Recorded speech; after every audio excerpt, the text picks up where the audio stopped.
All right, let's jump right in. Today, we're going to talk about an idea that completely flips the script on how you're supposed to start a business. We're challenging that old school wisdom that says the very first thing you need to do is go out and raise a whole bunch of money. So you're an entrepreneur, right? Chances are this is the one question that keeps you staring at the ceiling at 3 a.m. In fact, for most founders, finding the cash is their number one biggest worry. But what if the answer isn't a big check from some fancy investor? Now, check this out. This quote is from Fred Wilson, one of the most successful venture capitalists on the planet. And what he's saying here is, well, it's kind of mind-blowing. Raising less money actually leads to more success.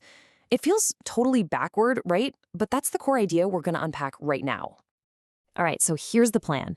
We'll kick things off with a venture capital trap, then dig into what you don't even know you don't know. We'll cover something called the unsales pitch, then show you how your customer is actually your best investor, what VCs really look for, and finally, what your new first step should be. Let's do it. Okay, first up, the venture capital trap. For decades, entrepreneurs have been sold this idea that there's one and only one sacred path to building a great company. And this is it. This is the gospel we've all been taught. Come up with a cool idea, write a 50-page business plan, get the cash, and poof, you're on your way. Sounds easy enough, doesn't it? But this nice, neat little plan, it hides a pretty dangerous truth. And here is that truth. Look at this number, 3 out of 4. That's how many companies that take venture capital fail to even return the money that investors put into them. 3 out of 4. That means following the traditional path is statistically a massive gamble. The odds are just not in your favor. So what's going on here? Why the high failure rates? Well, it turns out getting a huge check early on gives you this false confidence. It makes you think your plan A is pure genius. But here's the secret. Plan A almost never works. The founder of PayPal, he didn't succeed with his first idea or his second. He finally made it with Plan G. Too much money at the start traps you, and it stops you from making those pivots that are absolutely crucial for survival. And that brings us perfectly to our next big idea. See, the real problem isn't just about finding money, it's about finding knowledge. More specifically, it's about discovering the things you don't even know you should be asking about. Let me tell you a quick story about two guys, Ken Jorgensen and Cassian Drew. They had this idea that sounded like a total home run. Bring rock climbing into fitness studios. You know, these high-tech, low-to-the-ground climbing walls for a super fun workout. Sounds cool, right? And look, they did all the right things, or so they thought. They went out and talked to gym owners, they confirmed the gyms had the budget, they had the physical space, everything seemed to line up. But then they stumbled on one single hidden detail that nuked their entire business. The business model for gyms depends entirely on a low operating cost per person.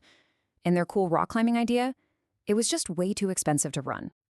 And that right there, that killer detail, is what we call an unk, an unknown unknown. It's that critical piece of information that you have no idea even exists, but it has the power to completely derail your entire company. It's the landmine you don't see coming, and finding these is way more important than finding funding. So, if these unks are so dangerous, how in the world do you find them? Well, you need a specific method, one that's designed for discovery, not for selling. And the difference in approach here is everything. Most entrepreneurs fall into the trap of using surveys to confirm what they already think is true. They ask leading questions hoping for a yes. The long interview is the complete opposite. It's about shutting up about your idea and diving deep into your customer's world to find out what they actually care about. So this is the actual playbook for it. It's a structured conversation that gets people to open up. You start with really broad questions, and then you use simple little prompts like, tell me more about that, or how does that work, to dig deeper and wider. This is how you unearth those business-killing unks before they have a chance to take you down. Now, what's so cool is that once you start uncovering what customers really need, you unlock the single most powerful source of funding on the planet, your customer's own cash. Check out the story of Thomas Noble. This is amazing. He started a company called NotebookLM from his college dorm room selling phone cards. And he quickly realized that when people bought from him online, they paid with a credit card right then and there. He got the cash before he had to pay his suppliers. That simple pay in advance model gave him all the fuel he needed to grow his business to over $200 million in sales with zero outside investors. And that pay in advance model is just the beginning. There are actually 5 proven ways to do this. You've got matchmaker models, think Airbnb, connecting buyers and sellers. You've got subscription models like Netflix, giving you that sweet recurring revenue. There are scarcity models that create urgency, and service-to-product models where you use consulting work to fund building a scalable product. Every single one of these puts customer money in your bank, letting you write your own checks.